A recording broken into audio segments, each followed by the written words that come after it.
We now come to Act 3. We are aware that the action is going to intensify, that events will occur which will leave the protagonist with no other course but to proceed with his plan. And we also know that whatever action it is that he does take will inexorably lead to his death as well as the death of the other characters.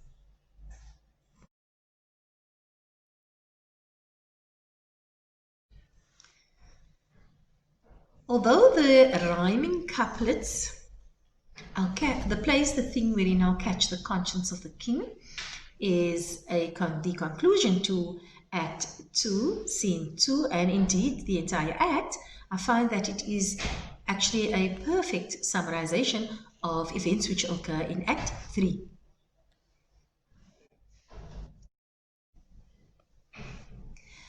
Once again, the setting has moved. We are at Elsinore in the castle, and it is also the lobby of an audience chamber. And Claudius and Gertrude inquire about the progress made by Rosencrantz and Guildenstern in eliciting information from Hamlet. The king and the queen are both pleased about Hamlet's excitement about the traveling troupe of actors, because they now find that at least there's something which is going to kind of catapult him out of his dark mood that he has, or the dark cloud that he's been immersed in. Rosencrantz, of course, says that Hamlet has been nigger of question. He has not asked him many questions, but of our demands most freely in his reply that he has engaged in conversation with him, but ultimately hasn't really asked too much of them. Claudius makes a paradoxical statement of the fact that they are lawful espials. Now, if you look at the word lawful and espials, it's an oxymoron, because an espial is a spy, and so how can spying be lawful? And so by Claudius stating this, we know that Claudius is immoral and that he has no remorse about spying on Hamlet. It also reminds us that Claudius, at the same time that these young gentlemen are supposed to find out what is bothering Hamlet, Claudius is also using this information and undertaking his own investigation against Hamlet. It suggests that Claudius is also sly, and as a schemer, he possibly recognizes that Hamlet's antic disposition is merely a facade for something more sinister, for something deeper than what Hamlet is letting on. At the beginning of the scene, we know that Claudius and Gertrude, as well as Rosencrantz and Guildenstern, Polonius and Ophelia, plus some other lords, were all in attendance. At this stage, Rosencrantz and Guildenstern have been sent off by Claudius, and he also instructs Gertrude to remove herself because Hamlet has been sent for, and they have orchestrated a meeting between Ophelia and Hamlet, so it would seem that they would meet actually as if by accident. Polonius instructs his daughter to walk in the courtyard and pretend to be reading a book, and he muses that people often use appearances to sugar over the devil. And note the dramatic irony here. You know, he's actually describing his own actions, because we know here, as well as in many other parts of the drama, he is quite deceitful. The phrase could also refer to Claudius himself, because we know that Claudius is actually the devil because of his immoral actions of having killed the king in his orchard while he had been sleeping. At this moment, Claudius pretends to the rest of the world that he is a very charming, very capable monarch who has the interest of Denmark and Hamlet's interest at heart. Once everyone has moved off, We know it is the lobby of the audience chamber, so it's a little smaller section just off the audience chamber.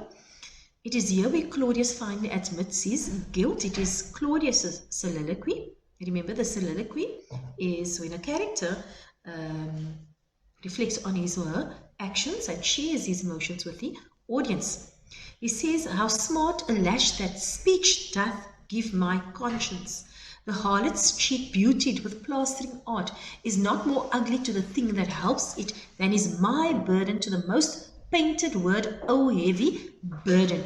So we do know that something is lashing his conscience.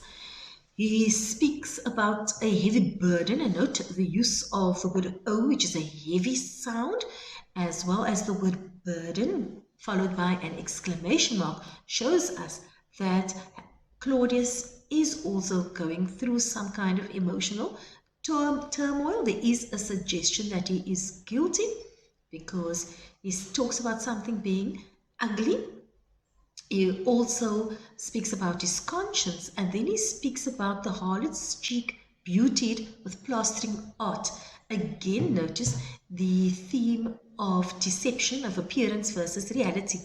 So if we think of plastering art, we think of makeup, and the harlot puts on makeup, the prostitute puts on makeup to beautify herself, and he recognizes that even if he pretends that just like that he is honest and pure and wholesome, his pretense is only a facade, and that within, deep down within his soul, he is guilty of murder, and a terrible act indeed. So Claudius does admit to us the heavy burden of his guilt. We are aware that his facade of suave statesmanship hides his corrupt soul. And also it kind of makes us realize that Claudius does feel some kind of remorse or shame for his brother's death. However, we do not know the depth of this remorse.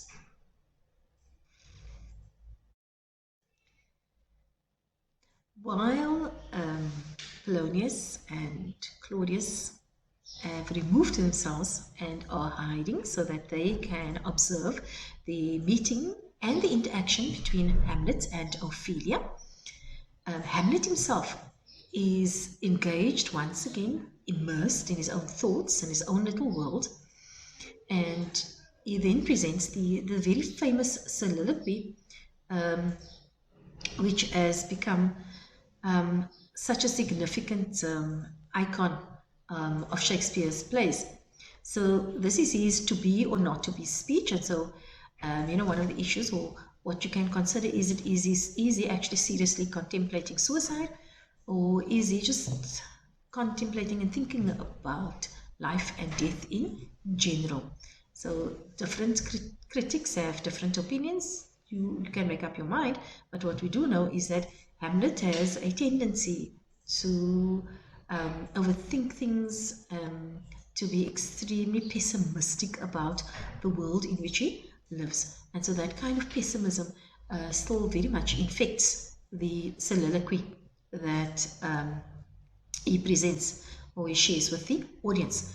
So Hamlet agonizes over whether to kill himself. He asks the question, to be or not to be. He says, to die, to sleep, perchance to dream. Aye, there's the rub. For in that sleep of death, what dreams may come. So what is the rub? The rub is the challenge. For in that sleep, the sleep of death, what dreams may come. He says, no traveler returns, puzzles the will, and makes us rather bear those ills we have. And he says, the reason why people in general might hesitate to commit suicide is because nobody has returned. No traveler has returned from the other side to tell us what to expect there. And he says, it is that which makes us rather bear the problems that we experience than fly to others we know not of. And so he says it is very much the fear of what is waiting on the other side, meaning death, that prevents people from actually committing suicide. And he ends with saying, thus conscience does make cowards of us all. So when we think of Hamlet's conscience, we also think of the fact that he's a deeply religious young man, and obviously suicide is considered to be quite sinful. And yes, he might be suicidal, and he realizes that he asks himself if it is nobler in the mind to suffer the slings and arrows of outrageous fortunes or in opposing in them. So he's saying he has a choice. Does he continue on the path that he has and suffer the slings and arrows? Think of slings, bows and arrows, and how those arrows inflict pain. So we can see that Hamlet is immersed in much misery and pain at the moment because of what fortune or fate has determined for him, namely that he has to commit murder. So he, like most people, as mentioned, fears what happens in the afterlife, and therefore he does not then commit suicide. In his preceding soliloquy, we also realize that, or at least the soliloquy in Act 1, Scene 2, Hamlet also considers suicide, but we know that the everlasting has fixed his canon against self-slaughter. What then does the soliloquy reveal about Hamlet? Once again, it demonstrates his indecisiveness. We realize that we are reminded as the audience that he has the tendency to overthink things, and as a result, it inhibits or delays any decisive action that he has to commit.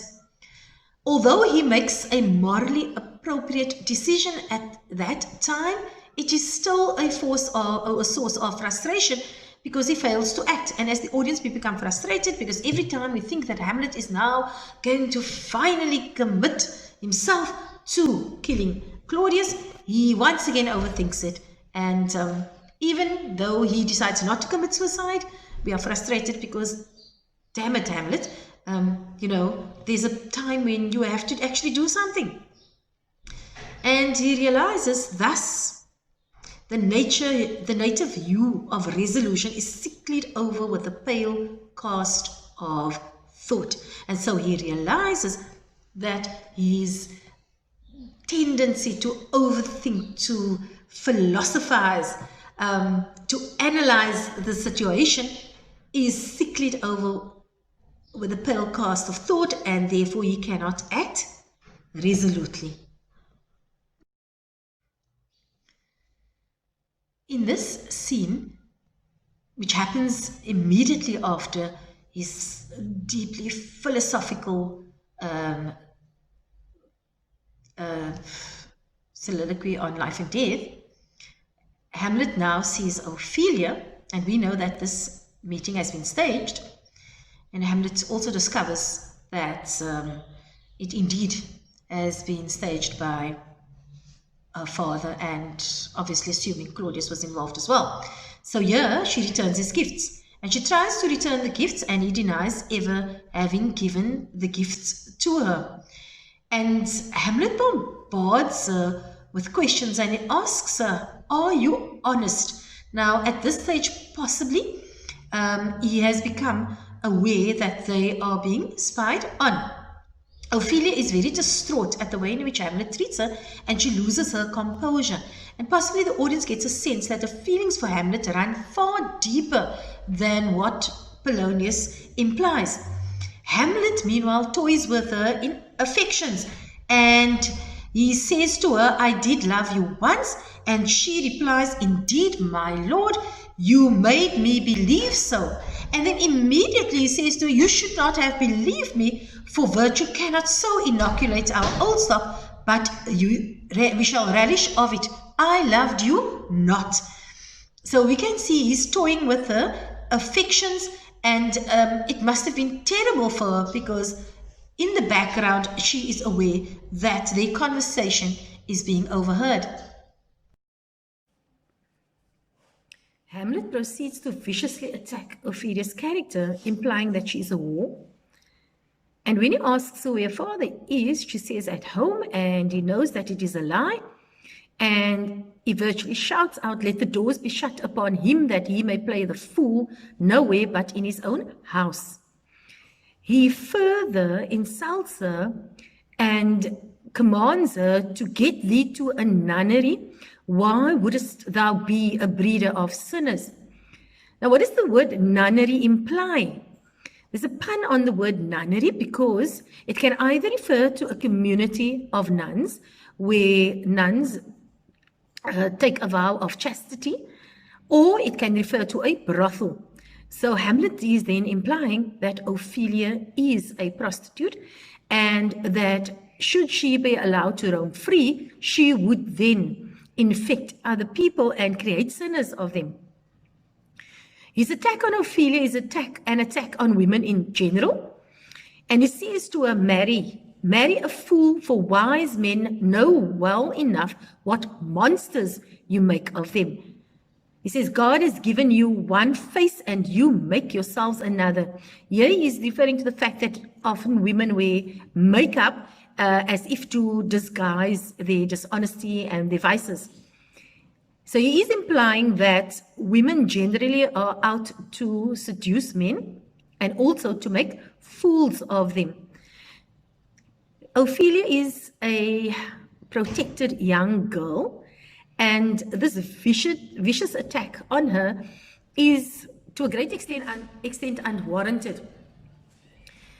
He is thus suggesting that she should be incarcerated or shut far away so that she will not taint society with her lust.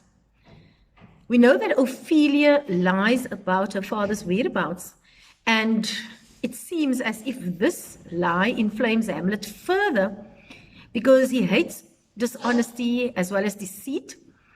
Again, quite ironic because currently he's also deceiving Ophelia because he is pretending to be mad.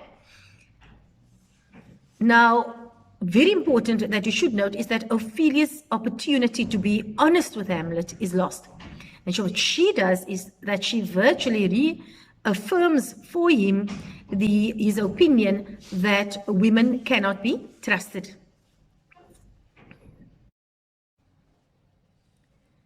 As mentioned, it is clear that in the preceding lines, Hamlet attacks Ophelia, but at the back of his mind, surely he must have his mother's actions close to mind, because if we see in later scenes is that he treats them similarly. When he realizes that Claudius is possibly also eavesdropping on the conversation, he proclaims very loudly, "I say we will have no more marriages. Those that are married already, all but one, shall live. The rest shall keep as they are."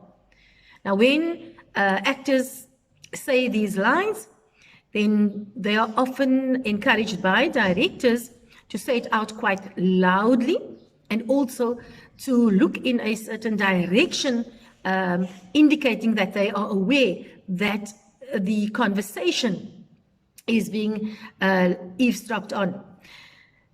These words are aimed primarily at Claudius because he's very much aware that Claudius is hidden somewhere and is listening in on this conversation. Hamlet at this stage uses prose to express his anger and disgust. In many cases, in Shakespearean texts, when the writer uses or shows characters of a lower class having conversations, then the writer will use prose. Other than that, language will be the language that the characters, especially the nobility, uses, will be far more poetic and will follow those poetic conventions. We see here that Hamlet seems to have lost control of his emotions, and therefore the playwright uses prose to indicate to us that he seems to have blurred the line between reality and pretense. And so at this stage, we can ask ourselves, has he become so overcome with anger that in a sense it has driven him to act a little bit insane himself?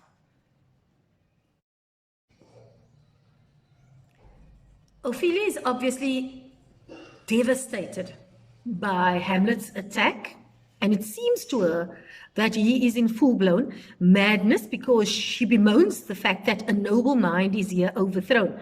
She is convinced that the noble prince, who is in his prime of his life, she used the word blown, meaning he is in full bloom like a flower, has been or is blasted with ecstasy or madness. So here we have Hamlet at 30 years old, who should ideally be the next king in waiting, cutting a very dignified, even chivalrous, respectful figure. However, the Hamlet we have in front of us is a disheveled young man who is barely in control of his senses.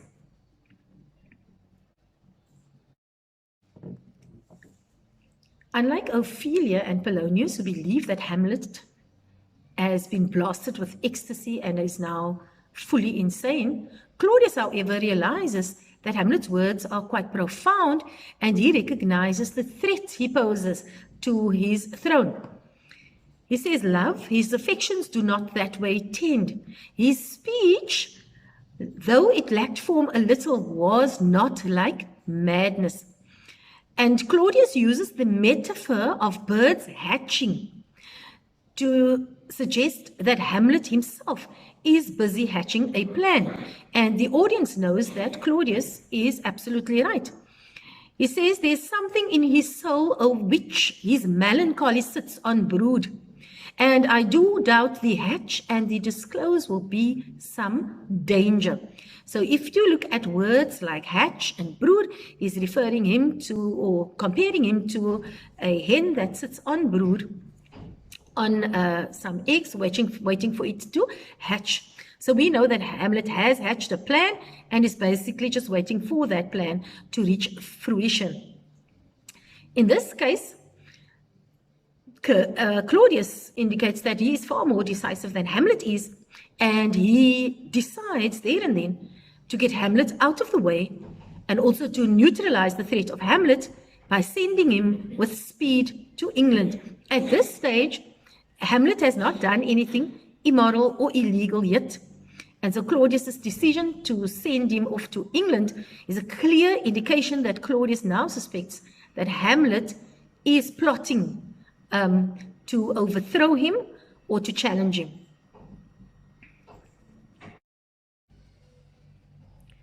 Polonius still thinks that it is Ophelia's unrequited love which has driven the prince to madness. Polonius is self-opinionated and he thinks he is more clever than what he really is. So he suggests that after the play, Hamlet be sent to his mother, and what Polonius will do is that he will hide behind an arras. An arras is almost like curtains which are hung along the walls, because sometimes these castles would be exceptionally cold, and that would provide some warmth in the chambers. He will then eavesdrop on the conversation between Gertrude and her son. The hope is that during their conversation, perhaps Hamlet will then drop something or shed more light and hopefully prove Polonius's perception that he is indeed insane because of Ophelia's rejection. We note that Claudius here is a daunting enemy. He is insightful, he's very deceitful, he's also calculating, because he now plans to send Hamlet away as he realizes that Hamlet is a major threat to his stability and perhaps to his life. Once again, Polonius proves to be extremely sycophantic, absolutely unscrupulous and deceptive. He, like a small child, wishes to please the king and will go to any lengths to do so, even hide behind an arras, almost like a child playing seek to seek.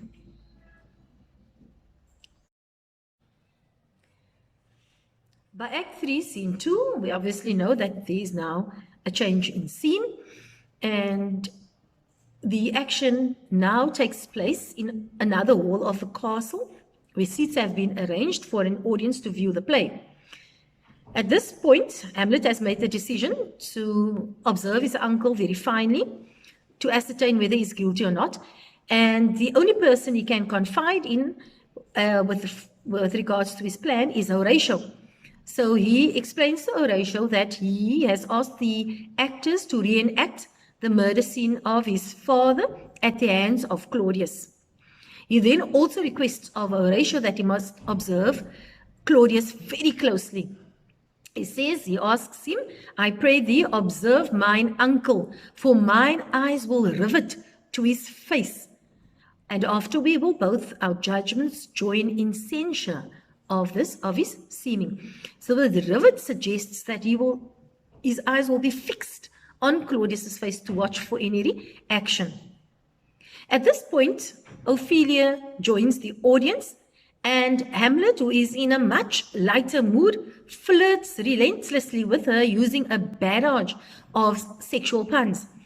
He asks her, lady, shall I lie in your lap?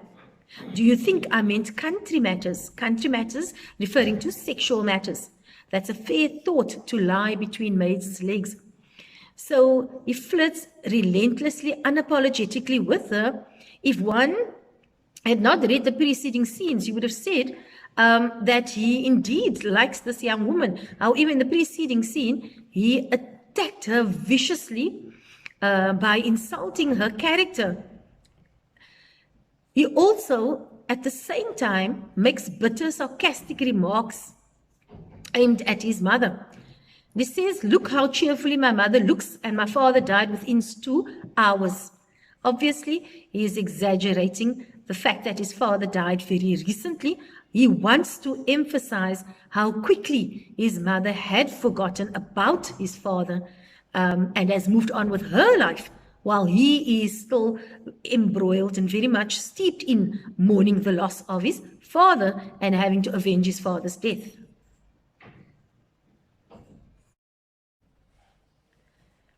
The actors in the play reenact the murder scene of old Hamlet, and it shows a king and a queen who are in a garden, and the queen is very loving towards her husband and seems to protest too much.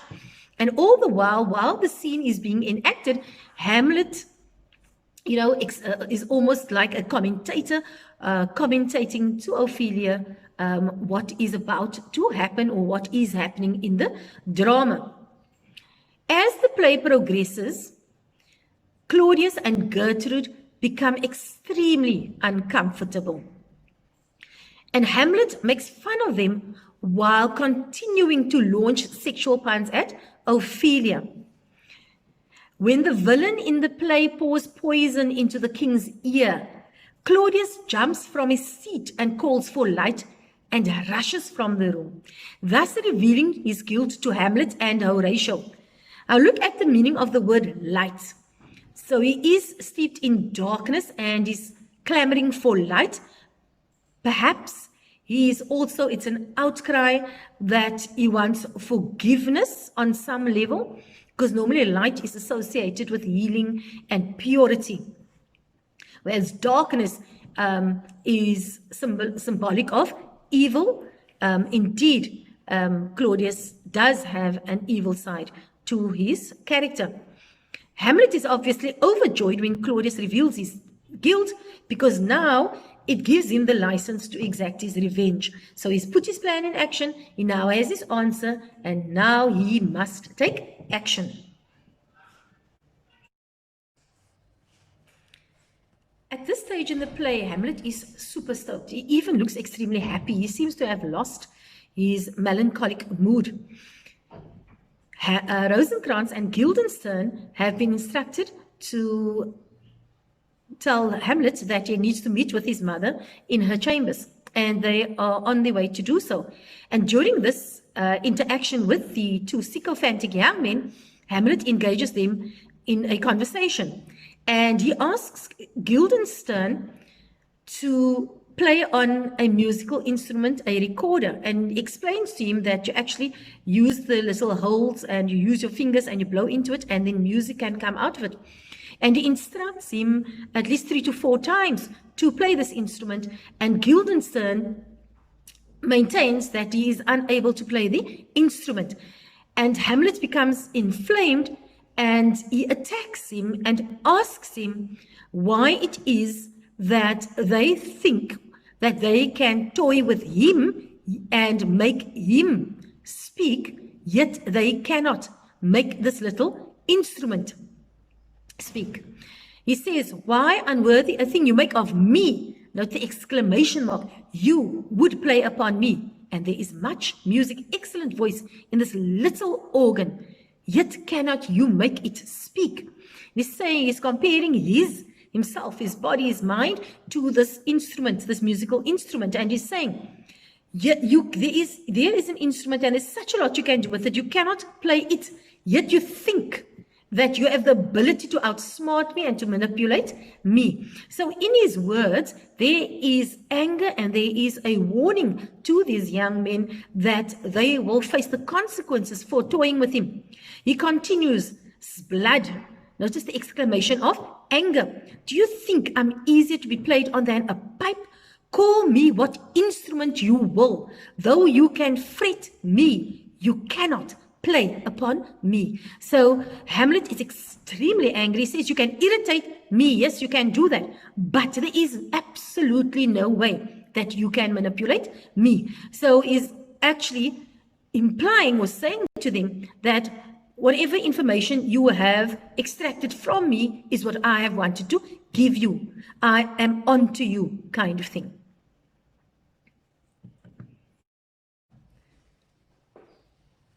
At this stage in the drama, Hamlet is absolutely enraged and is ready to commit murder at this moment.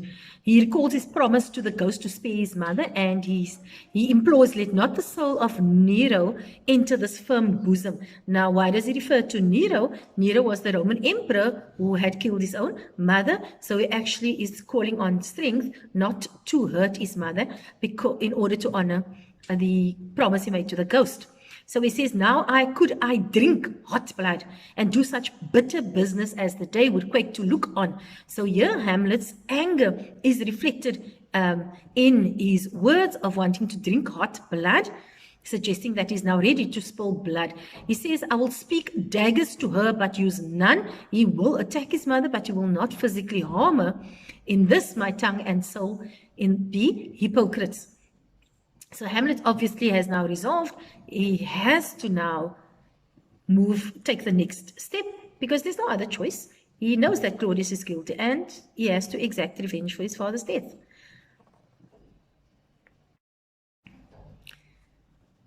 So the action moves to an audience chamber in the castle. We've now progressed to Act 3, Scene 3, and so the action is now just escalating. Claudius admits that Hamlet poses a threat to him and informs Rosencrantz and Guildenstern that they have to accompany Hamlet to England as quickly as possible. He is suggesting that if Hamlet engages in pastimes in England and experiences new things, and then perhaps he will find some cure for his soul and he will be much happier. However, he admits to us, the audience, that he sees Hamlet as a threat. He says, I like him not, nor stands it safe with us. Note he uses the plural pronoun us when referring to himself, to let his madness range. So Claudius realizes that if he allows Hamlet's madness to run free, Hamlet to just move around freely, then it is going to be at his own cost. We will put fetters about the sphere which now goes to free-footed. So Claudius then resolves to curtail Hamlet's movements by sending him to England. He does not inform Rosencrantz and Guildenstern as to his real reason for sending Hamlet to England, and that is basically to get rid of Hamlet since he is a threat to Claudius's rule. Rosencrantz and Guildenstern have now gone off, and Claudius is once again alone, and he renders another soliloquy, wherein he reveals his tormented conscience, which he has kept hidden behind a facade of suave and ruthless statesmanship. He wants to pray, but He doesn't see how he can ask forgiveness when he does not want to give up the spoils of the murder. However, he does kneel to pray, and during his prayer, he poses a series of questions which he answers, and one becomes aware that, he is a tormented soul, that is facing a dilemma. He is fully aware of his sins and the repercussions thereof. He does realize that whilst he is enjoying the spoils on earth, he will have to account for his sins to the Almighty after he dies. So he says, oh, my offense is rank, it smells to heaven. Again, that image of disease, and that is referred to here. He says, it hath the primal eldest curse upon it.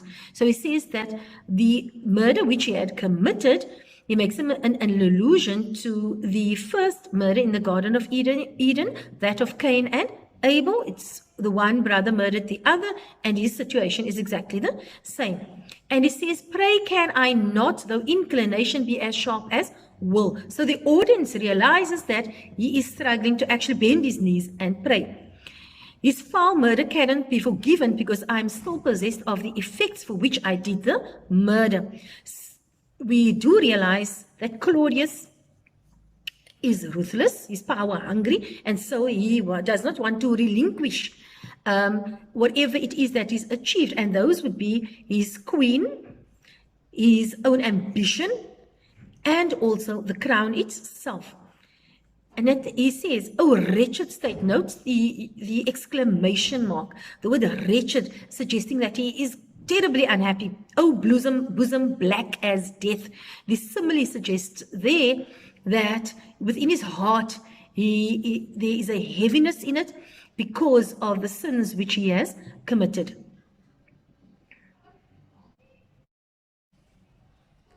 While the audience knows that Claudius is actually struggling to pray, because he has now confessed his sins, and we are very much aware of his torn mind, and we're also aware that he does not really want to give up his gains. So Hamlet sees Claudius kneeling and withdraws his sword, and he sees the opportunity to avenge his father's death, and he says, now I might do it pat, now that he is praying.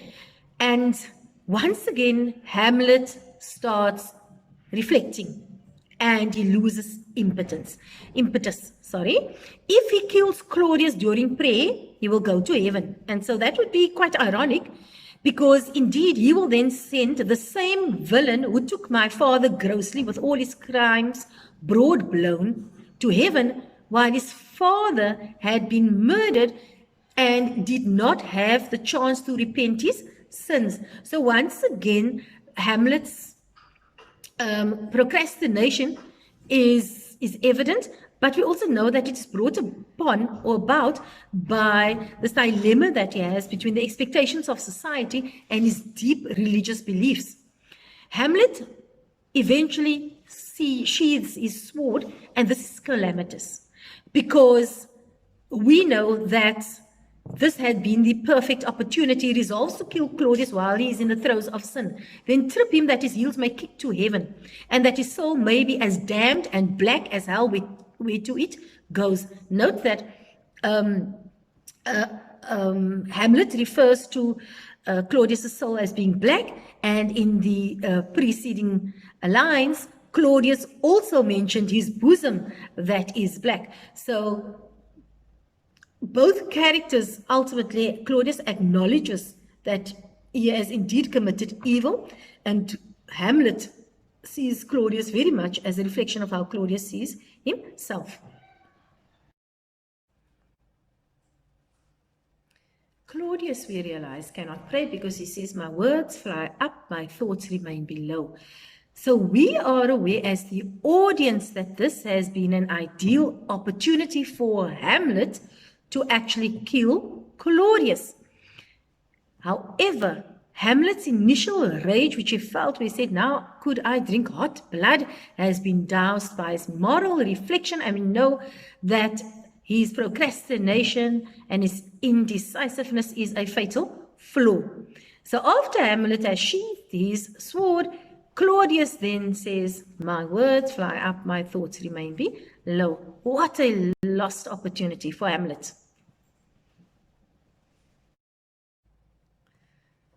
The pace of the action in the drama now escalates, and the action moves to a Gertrude's closet or room. We are now well into Act 3, Scene 4. We know that Polonius has orchestrated a meeting between Hamlet and his mother, and that Polonius will hide behind an arras in the room so that he can eavesdrop on the conversation. Hamlet calls out to his mother very sarcastically, and he wants to make her see that she committed incest and that she should feel guilty in the fact that she has married her brother's husband's brother so soon after her husband's death. So focus on the wordplay and Hamlet's quick responses to his mother's accusations. You know that the audience is also aware that Polonius' spying is pointless because at this stage Claudius already knows that Hamlet is not insane and that Hamlet is aware that Claudius had killed old Hamlet. So Hamlet's mother says, Hamlet, thou hast thy father much offended. Note, she sees Claudius as Hamlet's father, and we know that Hamlet absolutely detests Claudius, and he says, Mother, you have my father much offended. He wants to remind her that she betrayed her husband when she married his brother and engaged in this incestuous relationship with him. He says, you are the queen, your husband's brother's wife. Again, a reminder of the sin that she has committed. And he says, and would it were not so, you are my mother. So he is quite disgusted with her actions and therefore disgusted with her. Note Hamlet's anger with his mother and his disgust with his mother has tainted his relationship with Ophelia as well. So his rejection of her and his disgust of women in general is brought to the fore in his conversation with her.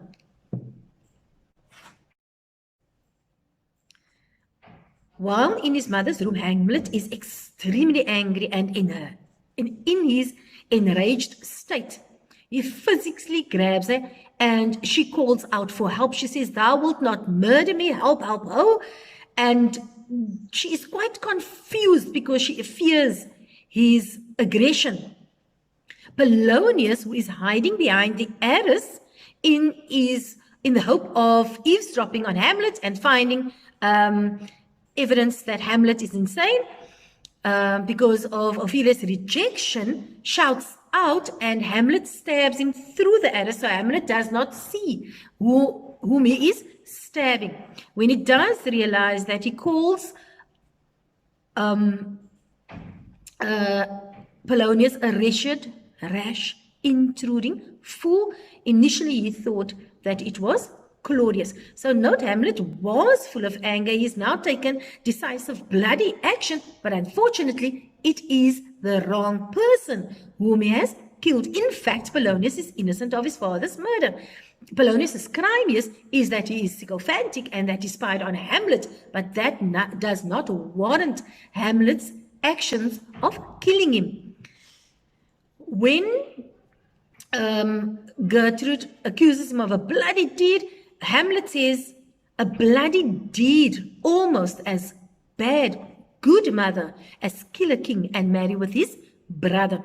So when Hamlet talks to his mother and he says, good mother, he actually is being sarcastic because he is implying that indeed she is not a very good mother and has not been a very good wife to her deceased husband because she had married his brother.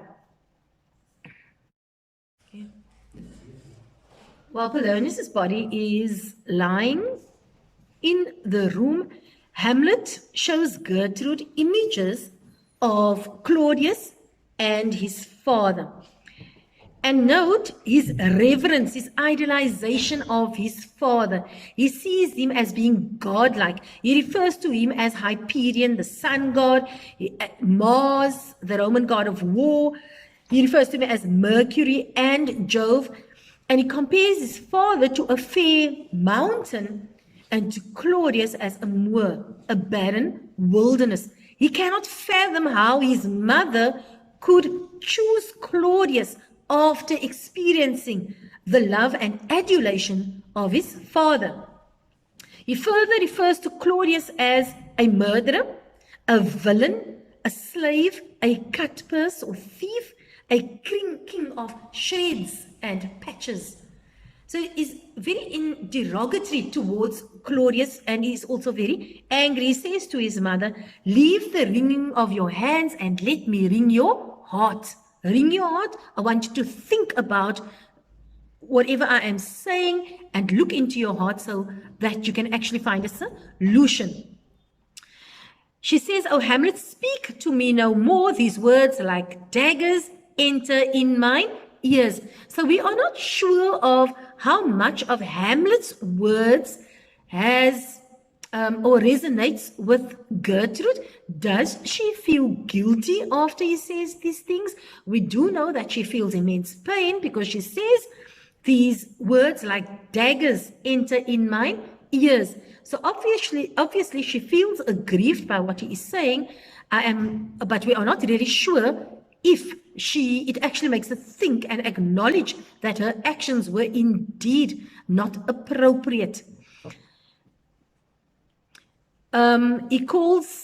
When he says that Claudius is a cutpurse of the empire and the rule that from the shelf the precious diadem stole, he could possibly referring to the crown and the queen. And then here we see that Hamlet is also angry with Claudius because it seems that he feels Claudius has taken or stolen the throne which he might have felt rightfully belonged to him. So in Hamlet's mind, Claudius then stole his mother as well as his crown and the throne which should have been his.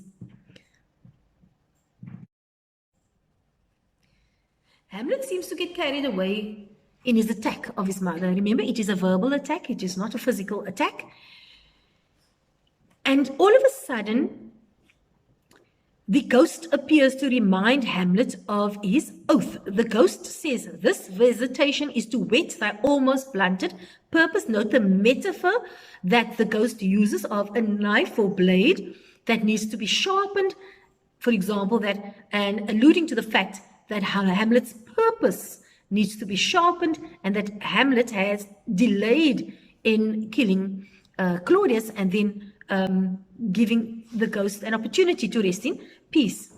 He, on the other hand, implores Gertrude to confess yourself to heaven, repent what's past and avoid what is to come. And he begs her a number of times to refrain from sleeping with Claudius. What is important to note is that only Hamlet sees the ghost. Okay, and he asks her, his mother asks, "Why is it that you're looking at an empty doorway, basically? Why are you speaking to air where there is nothing?" And he asks her if she does not see anything, and she obviously says that she sees nothing. So Hamlet's insanity is reinforced because Gertrude cannot see or hear the ghost at all. And Hamlet exits by dragging Polonius's body behind him. It is immensely disrespectful, but it also suggests to us that the old Hamlet, was quite respectful in a sense, has now become a cold-blooded, ruthless murderer. And there is, he's crossed the Rubicon. There is no return for him at this particular moment in the play. Before he leaves his mother, he reminds her that he has been exiled to England, and he reflects on the sealed letters that are in possession of Rosencrantz and Guildenstern. In this scene, Hamlet shows another side to his character. He's more resolute and more brutal than we have seen him before. He also warns that his friends will suffer the consequences for betraying him. He is keenly anticipating outwitting his old friends Rosencrantz and Guildenstern. And we, the audience, becomes aware of Hamlet's destruction that is now absolutely inevitable. He says, "There's letters sealed, and my 2 schoolfellows, whom I will trust as I will adders fanged, they bear the mandate. They must sweep my way and marshal me to knavery. Let it work, for 'tis the sport to have the engineer hoist with his own petard." Note the metaphors that he uses. He compares the 2 gentlemen to adders or poisonous snakes, suggesting that or implying that he will not trust them at all. And he basically says, let them try to marshal me to knavery, and then they can see what I'm going to do. So he is relishing the fact that he is possibly going to outwit them and maybe send them to premature deaths. He also he uses the expression hoist with his own petard. Now, what does this mean? It is an expression that basically means an individual is hoist with his own petard, meaning that he is destroyed by his own scheme. So here we have somebody who has planned something, but then that person is destroyed. For example, Polonius had a plan to spy on Hamlet, but then the plan backfires and he is killed. Now, we can think of a number of characters in the drama who are hoist with their own petard. Basically, is that they bear the consequences of the schemes which they had initiated. In conclusion, what have we learned in this particular act? Well, at this stage of the drama, there is absolutely no turning back for Hamlet. Hamlet's soliloquy demonstrates his tendency to become wrapped up in his own thoughts despite the urgency for revenge. Claudius's guilt, his desperation to cling to power at all costs, and his scheming to get rid of Hamlet highlights how dangerous an enemy Hamlet has. So Hamlet then has an enemy without, that is externally Claudius, and within he himself is his own enemy because he is indecisive and procrastinates. Hamlet's deep-seated hatred and disgust of women is revealed in the sexually charged language and insults he bombards both Ophelia and Gertrude with. His fate is sealed. He has killed an innocent man, as mentioned before, and he will at some stage have to atone for his murder. Therefore, disposing of his father's murderer should now become easier for Hamlet, given the fact that he has murdered an innocent man. Claudius also realizes that Hamlet is a very dangerous adversary and he needs to neutralize the threat. And so the scene is set for the ultimate confrontation between Hamlet and Claudius, who are both at this stage trying to outwit each other.